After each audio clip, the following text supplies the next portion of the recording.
Bienvenue sur le plateau de KNF, oui, uniquement sur le satellite, Éclair TV, chaîne 23 tous les jours. On reçoit un artiste, un artisan, quelqu'un qui se bat pour la culture du pays. Et là, je reçois quelqu'un que vous connaissez sûrement. Oui, il est auteur, metteur en scène, interprète, tout ça en une seule personne. Il est sur le plateau de KNF, Paco Major. Qu'a nous fait? Ça caille, ça va. Franchement, je suis content de te recevoir parce que tu fais tellement de choses.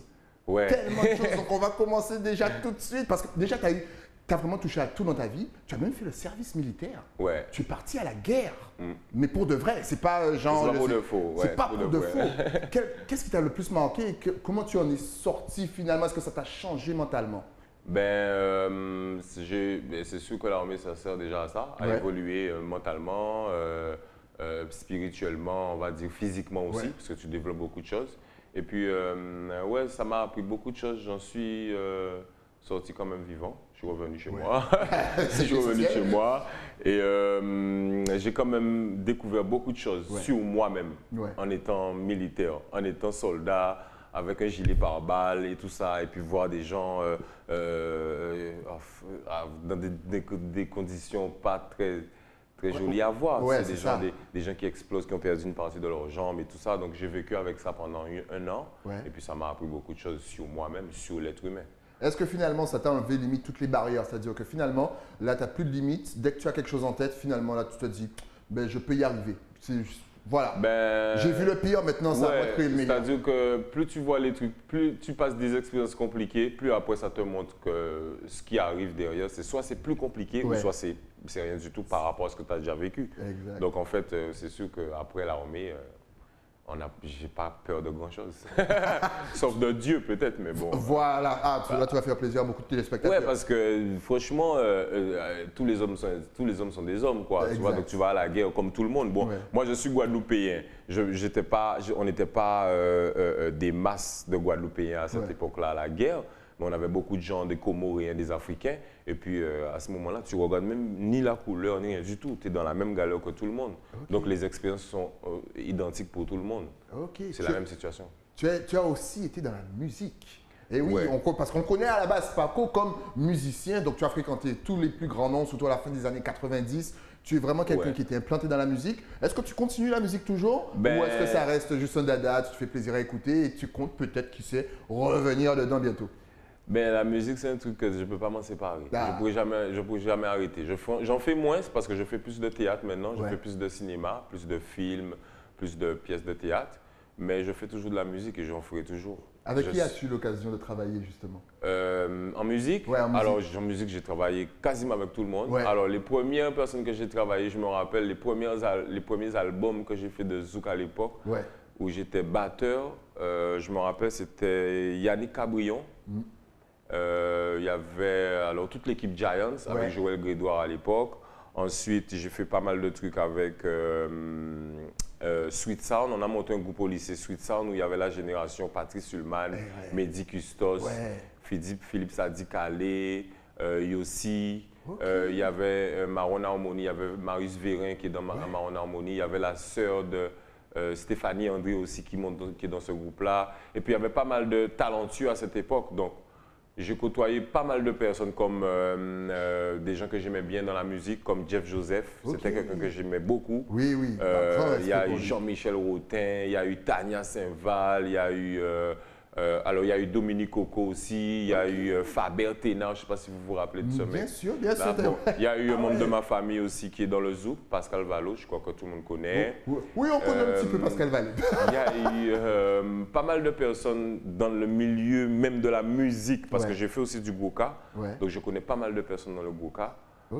J'ai joué de la musique dans la rue très jeune, donc musicalement, je crois que je... Et ce qui est bien, c'est qu'on entend que, mine de, il y a beaucoup de noms de Zouk. Gros cas, encore une fois, c'est notre musique. Ce qui est bien parce qu'à cette époque, on ne va pas se mentir, fin des années 90, on était très hip-hop ici. Le mouvement reggae dancehall est arrivé, donc c'est vrai que tu aurais pu te dire, vas-y, je me consacre vraiment 100% à ça. Et non, on entend des noms de zouk, de gros cas. Ta culture est importante pour toi? Oui, ma culture est très importante parce que c'est avec ça c'est ça qui m'a permis d'être qui je suis aujourd'hui et de pouvoir exprimer, enfin de pouvoir expliquer lors de mes études supérieures c'était quoi ma culture, quoi. En Jamaïque, j'ai fait mes études en Jamaïque, et en Jamaïque, ils pensaient que la Guadeloupe, c'était juste les cocotiers et tout ça. Ouais.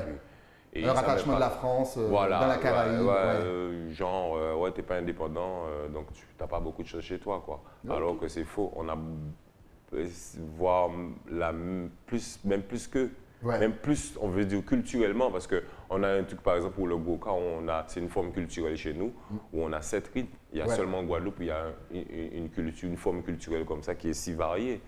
Dans la Caraïbe, il n'y en a pas d'autres, vraiment, quoi, qu'il y en a autant. Donc, Guadeloupe c'est vraiment important pour moi de défendre ma culture avant tout, et de défendre ma musique, et de défendre tout ce qui se passe chez moi.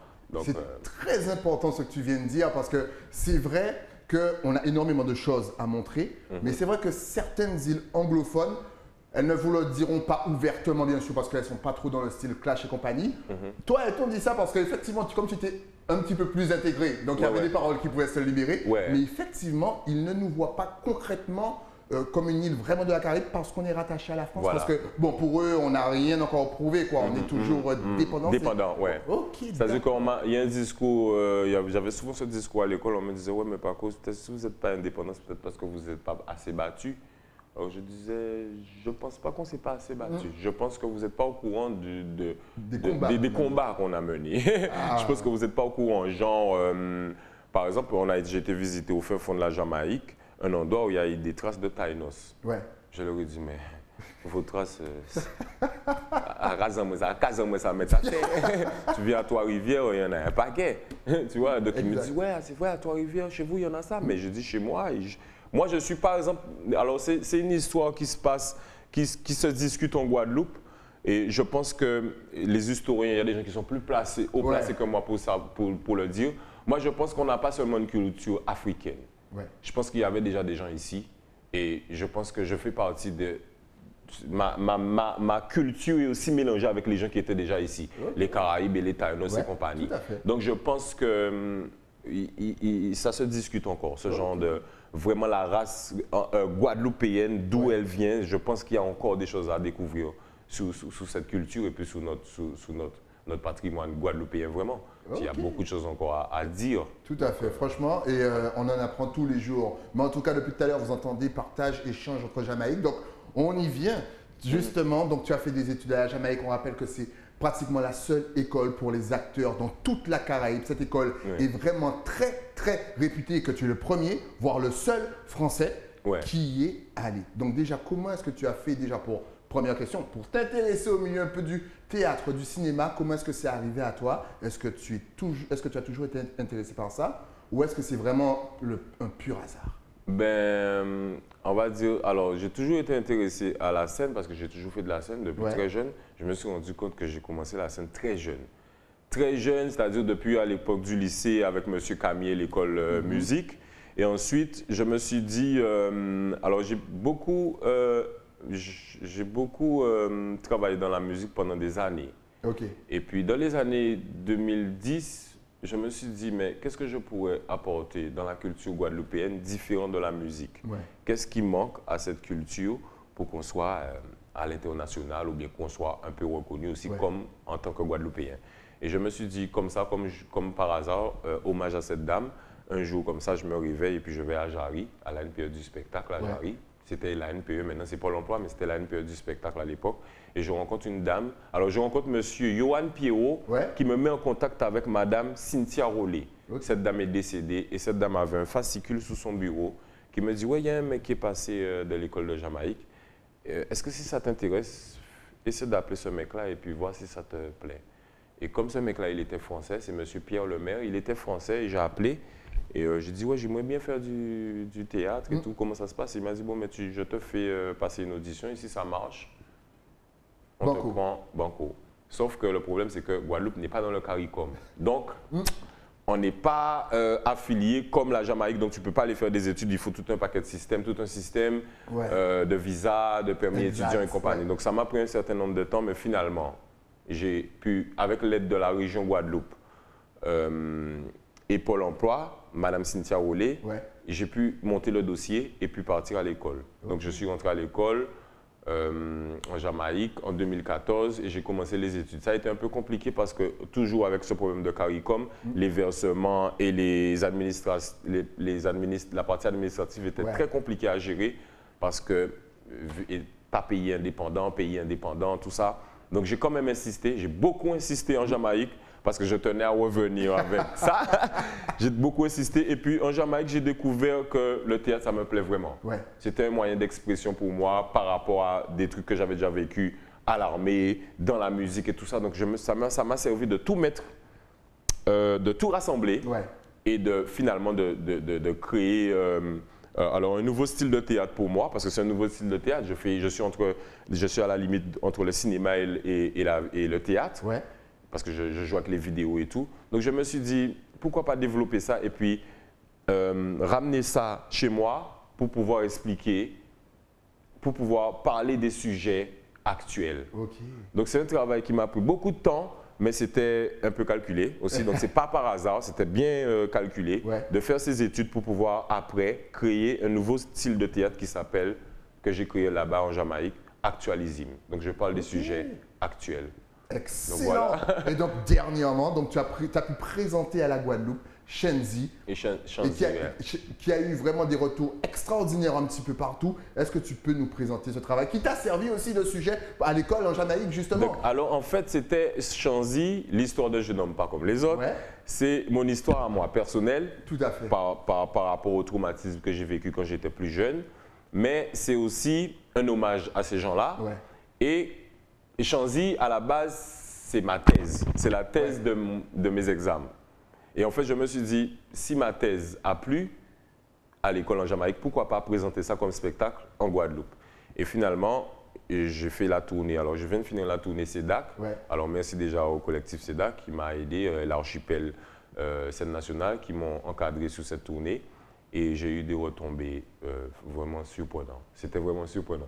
Je suis encore ému parce qu'il y a beaucoup de gens qui sont venus me voir après le spectacle qui étaient en larmes et qui me disaient « Waouh, ton histoire est vraiment touchante. C'est vraiment fou comment tu as pu faire ça. Tu as une richesse culturelle énorme. Tu mélanges la vidéo, la musique, tu joues, tu chantes, tu danses. » c'est vraiment complet, on voit un double écran, mais les images que vous voyez, vraiment, c'est encore très peu par rapport à la réalité de la pièce, qui est vraiment énorme. Il y a un jeu avec les émotions et compagnie. Tout ça aussi, ça s'apprend là-bas en Jamaïque? Donc là, tu sais tout jouer, là? En fait, je sais tout jouer, c'est-à-dire que tu finis jamais d'apprendre. Le principe du théâtre, c'est de toujours jouer, jouer et découvrir, apprendre, jouer et tout. Et en fait, ce que j'ai découvert aussi avec le théâtre, c'est que tu apprends des personnages. Nous, on a énormément de personnages chez nous. Donc, tu découvres, et puis tu découvres des choses en parlant avec les gens, et puis ça t'apprend d'autres techniques. Façon de te positionner, façon de parler, façon de, tu vois, de discuter avec les gens, façon même de marcher. Donc, ça, c'est un truc qui est permanent chez moi. Maintenant, c'est devenu permanent. Demain, je peux dire, mais je peux faire styler. Mais alors, vous êtes ici chez moi. Non, alors, tu vois, tu peux faire. Tu vois, c'est ça un peu le boulot. Je te donne les lunettes. Tu me donnes les lunettes et puis je te mets les cheveux comme ça. Et puis je te dis, bon, alors aujourd'hui, on va recevoir un invité très spécial qui s'appelle Stylé et qui présente cette émission depuis un certain temps. Tu vois? Donc, c'est un peu ça mon boulot. Je ne le fais pas tout de suite comme ça, mais on te donne encore 2 jours et puis c'est bon, c'est réglé. Et ce qui est bien, c'est que tu touches à des thèmes qui nous sont proches. Et souvent tabou, on en parlait hors antenne, par exemple faire pipi au lit quand on est plus jeune. Apparemment, je ne savais pas que c'était tabou, moi je le dis sans problème, mais tu m'as raconté des petites anecdotes. Certaines personnes viennent te voir et te dire « Ah ouais, c'est vrai, je n'ose pas trop dire ça ». Ils ont retrouvé ça tous dans la pièce, ils ont trouvé ça hallucinant. Est-ce que pour toi aussi, c'est une façon aussi d'exorciser tes démons, de parler de tous ces petits tabous et de toutes ces choses, tous ces traumatismes aussi que tu as vécu, tu en parlais dans ta jeunesse? Des fois, ça peut être un traumatisme pour certains, comme ça a été un traumatisme pour moi. Par exemple, faire pipi au lit jusqu'à 12 ans, jusqu'à 14 ans pour certains, jusqu'à 16 ans pour certains. Ça paraît, alors, c'est tabou aux Antilles. Chez nous, c'est tabou, on ne parle pas de ça. Parce que j'ai eu des gens qui sont venus me voir et m'ont dit « Ouais, mais tu sais, je faisais pipi au lit. Hein. » Je dis, ah ouais, c'est vrai, des femmes, des hommes qui me disent, ouais, mais tu sais, ton pipi au lit, c'est vrai que j'ai fait un pipi au lit. Tu vois, donc c'est un truc, en fait, on en parle quand on est plus jeune, mais quand tu grandis, tu refuses de parler de ça. Oui, tu refuses de dire que tu faisais pipi au lit à 15-16 ans. Ouais, 15-16 ans. Tu vois, et puis moi, j'ai eu des expériences assez particulières avec cette histoire de pipi au lit, moi, personnellement, qui se sont transformées en traumatisme. OK. Donc, et moi, j'ai voulu accentuer cette partie du traumatisme, le pipi au lit, parce que c'est un truc qui est commun chez nous et c'est un truc souvent, on grandit avec ça et les gens, c'est-à-dire que le pipi au lit, quand tu fais pipi au lit, ça peut t'emmener à quand tu grandis, les gens te voient comme quelqu'un de pas propre. Ouais. Parce que comme tu le disais, comme quand tu vis en cité, effectivement, le matelas, il est dehors, sur le balcon. Donc toute la cité, c'est que tu as fait pipi au lit. Tu vois, donc quand tu es petit, on te dit, ouais, tu fais pipi au lit, ouais, il fait pipi au lit. Et puis quand tu grandis, on te dit, tu te rappelles, tu faisais pipi au lit. Exactement. À chaque fois, on te rappelle ça. On te rappelle ça. Et puis, en fait, le discours, comme on dit, les commérages, c'est genre, alors pour peu que tu as des locks ou bien tu sens mauvais ou tu, je sais pas, peu importe. Comme par exemple, tu viens de faire un footing, on associe ça au pipi au lit, tout de suite t'es sale. T'es pas propre. Tu vois, t'es pas. Ça c'est chez nous, ça c'est typiquement guadeloupéen. Tu vois, ça c'est. Donc c'est des petites choses subtilement que j'ai voulu utiliser et rappeler aux gens de chez moi que ça peut être un traumatisme pour certains. Justement, quel autre traumatisme traites-tu dans ta pièce? Alors, je traite le traumatisme, alors il y a le pipi au lit, mais je traite aussi l'environnement. C'est-à-dire l'environnement. C'est-à-dire que vivre dans une... alors, les bâtiments, alors je prends référence à la Société immobilière de la Guadeloupe qui avait les bâtiments à cette époque. Et c'est sûr que ça a développé pas mal de traumatisme chez les gens, de vivre dans des conditions comme ça. C'est-à-dire vivre dans des petites conditions comme ça où tout le monde sait tout ce qui se passe. Exactement. Tu vois, limite, tu n'as pas de vie privée. Voilà, limite, tu n'as pas de vie privée. Et puis moi, je suis quelqu'un où j'ai grandi à la campagne. Moi, je montais dans les arbres, je courais sans chaussures et compagnie. Et puis du jour au lendemain, c'est un traumatisme de me déplacer de cet environnement-là et de m'emmener à Pointe-à-Pitre. Donc j'arrive dans un bâtiment où on me met dans les mêmes conditions de la campagne. Où on me dit, ouais, mais il faut mettre ton matelas à sécher, ou il faut faire certaines choses. Donc, tu vois, tu es aussi perturbé parce que tu n'es plus dans l'univers où tu étais avant, tu es dans l'univers de la ville. Et la ville, ça ne marche pas comme ça. Quand on arrive, il faut savoir que, et je pense que beaucoup de gens ont vécu ça, quand tu arrives en ville et que tu es un petit garçon de la campagne, quand tu arrives en ville, tu affrontes beaucoup de choses quand tu as 12 ans. Quand tu es jeune, 7-8 ans, tu affrontes beaucoup de choses. Tu affrontes déjà les gens de ton quartier, donc il ne faut pas te laisser marcher dessus, tu vois, parce que tu as des plus grands que toi, qui vont te donner des conseils. Comme à Chanzy, il y a eu beaucoup de grands qui m'ont donné beaucoup de conseils. Il y en a eu beaucoup qui m'ont donné beaucoup de conseils, qui fait par exemple qu'une bonne partie de ma génération a touché le crack très tôt.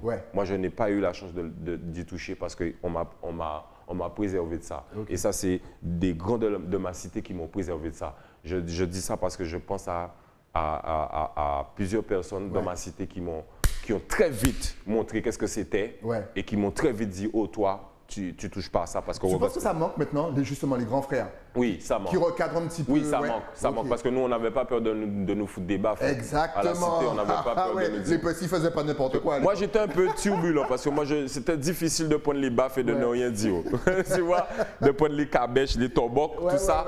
Il y avait toujours une petite répercussion où j'étais un peu vulgaire, où j'insultais, ou bien, tu vois, j'étais un peu... Voilà. Mais ça m'a servi beaucoup, notamment pour cette histoire quand le crack est arrivé à Pointe-à-Pitre, dans ces années-là, où on a connu le crack à Pointe-à-Pitre, où moi j'ai vu ça très tôt. Donc ça m'a montré vraiment quel effet que ça avait sur les familles, sur les gens et tout. Donc on a été préservé de ça. Beaucoup de ma génération, de ma cité, ont été préservés de ça. Et ça, c'est un truc qui a été très important. Il y a beaucoup de gens dans ma cité aussi qui ont enfin, les grands de ma cité m'ont préservé aussi de cette histoire de prison. Toute ma génération était en prison par rapport à des problèmes de délinquance, de traumatisme aussi dans les familles, dans les quartiers. Donc, moi, avec ma pièce, j'essaie de remettre tout ça dans le contexte et d'essayer d'expliquer à la population guadeloupéenne que aussi c'est à cause de certaines choses qui fait qu'on a développé que ça s'est développé chez nous, la délinquance, cette histoire de gang et tout ça et tout ça. Donc, et c'est parce qu'il y a eu un manque de grands frères, un manque de surveillance sur ce genre de trucs aussi. Donc si je peux rattraper certaines personnes avec mon histoire. Avec ton art et ton histoire. mon histoire, en ouais. tout cas, très gros travail et je crois savoir que tu es un bosseur parce que tu réfléchis déjà à une autre pièce. C'est Ouais. déjà dans les starting blocks, Yeah. toujours proche de la culture. Ouais. Il y aura même un peu de zouk si je ne me trompe pas. Ouais. Il y aura Mais vraiment pas mal de trucs. on On peut en parler ou ça reste Oui, en non, on affaire? peut en parler. Vas-y. C'est-à-dire que je suis lauréat d'un projet avec la Cité des Arts Internationales Ouais. de Paris, et en partenariat avec la DAC de Guadeloupe, Ouais. qui m'offre la possibilité d'écrire une deuxième pièce. Ok. Et je fais appel à des professionnels. Je pense déjà que je veux faire appel à eux personnellement, mais Ouais. je le dis au grand public. Ça parlera de la musique, de l'origine de la musique guadeloupéenne. Ah, les amis, encore une fois, il est au combat pour la culture et pour notre culture. C'est pas merveilleux, hein? Ouais. Franchement, il n'est pas comme les autres. Ouais, exact.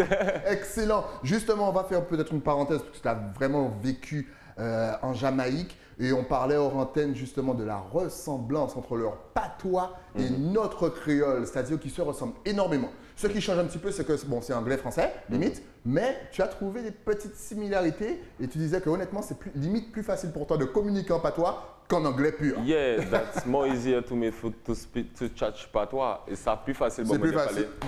En créole, c'est la même chose. En fait, c'est le même nombre de syllabes. Ok. Papa. Tu comptes les syllabes. Genre, tu vois, Ola Okai, Ouais. where you go. Ola Okai, where you go. C'est le même nombre de syllabes. Donc, en fait, j'ai découvert ça lors de ma thèse. Ouais. Et c'est pour ça que j'ai pu expliquer ma pièce en créole, en patois jamaïcain et en créole en même temps. Ok. Et ils ont pu comprendre parce que c'est la même forme grammaticale. Justement, les anglophones préfèrent nous entendre parler créole, parce qu'ils français. trouvent en fait qu'on a, c'est notre création à nous. Et donc, ouais, comment toi tu as vécu ça? Alors il faut savoir que mon expérience en Jamaïque a été un peu différente des autres. Moi, je suis sorti du campus et j'ai été vivre, comme on dit, sous le ghetto. Ok, d'accord. Pour apprendre le langage. Ouais. Donc moi, j'ai vécu cette période-là de Jamaïque, pas comme les étudiants jamaïcains, mais comme les Jamaïcains même. D'accord. C'est-à-dire que je vivais sous le ghetto, dans une maison en tôle, comme je vivais en Guadeloupe à l'époque, quand j'ai grandi, où je me lavais avec une casserole dans le baril et tout, avec le matin et cheveux et tout ça. Dans une maison où je faisais à manger sous cheveux de bois, et sous feu de bois et tout, avec charbon et tout. Et les mecs, ils m'ont appris à parler. Et en fait, ils m'ont appris à parler comme ils parlent chez toi, comme tu parles chez toi, créole, machin. Et puis, quand j'ai commencé à comprendre le fonctionnement, je me suis dit, mais finalement, c'est comme chez moi. Parce que moi, j'ai grandi à la campagne où on me parlait créole et compagnie. Et finalement, j'ai commencé à placer les sujets, les verbes et compagnie. Et en fait, je transformais transformais le langage, la conversation, en ma conversation créole. C'est-à-dire, une fois que la conversation était partie, au début, je ne comprenais pas, mais « Where ya go, Paco? Ah, where ya chat tout? Ba. Where ya go? Go. Ola Okai. Baki Mounouka parler. » Et j'ai commencé à trouver les petites formules comme ça quotidiennes de la Jamaïque. Et assembler à mes formules quotidiennes, c'est la même chose. Ouais, c'est à l'équipe ou bien, hey, how are you do? How are you go? What you do today? So, quand on fait jeudi là, how are you do today? Me can come to you, tu sais, on peut venir wow, c'est la même chose. Donc, une fois que j'avais compris ça, c'était facile. Easy. Easy. Encore une fois, franchement, il a tellement de choses à vous raconter. On ne pourra pas tout raconter, mais on va le réinviter. Mais si on veut te suivre pour savoir ce que tu fais, si on veut voir même des extraits de tes pièces ou même venir à une de tes représentations, est-ce que tu es connecté sur les réseaux sociaux? Est-ce que tu as Facebook ou même un petit YouTube pour qu'on puisse regarder ce que tu fais? Facebook, Instagram, vas-y, dis-nous tout. Alors, je suis sur les réseaux sociaux comme tout le monde. C'est sûr que j'ai beaucoup de boulot, donc je réponds toujours sur les réseaux sociaux. Donc, je suis sur Instagram, pas comme les autres, sur Facebook, pas comme Major, sur YouTube. J'ai ma chaîne YouTube. Donc, je ne suis pas très... donc, moi, je fais du quotidien. Moi, c'est de l'actualisme. Je fais des trucs actuels. Donc, si tu veux me voir, il faut me voir actuellement. Il faut me chercher sous le moment. Tu me vois aujourd'hui. N'hésitez pas à le suivre comme ça. Peut-être que vous l'aurez sur le moment. C'est Paco Major un petit peu partout et pas comme les autres sur Insta. En tout cas, merci d'être passé sur le plateau. Merci, c'est moi qui dois remercier. Ça fait un réel plaisir. Et comme on n'a pas encore fini de discuter, tu reviendras après la résidence. Je t'attends. Franchement, tranquille, tu connais le chemin. La porte est ouverte. Tu fais comme chez toi. Yeah, man. Merci Super, à toi et longue Merci vie à moi. ton art parce que tu le fais très bien. Merci, mon frère. Merci. Nous, on se retrouve bien entendu avec un nouvel invité. Mais ça, c'est après quoi? Après la pub. À tout de suite.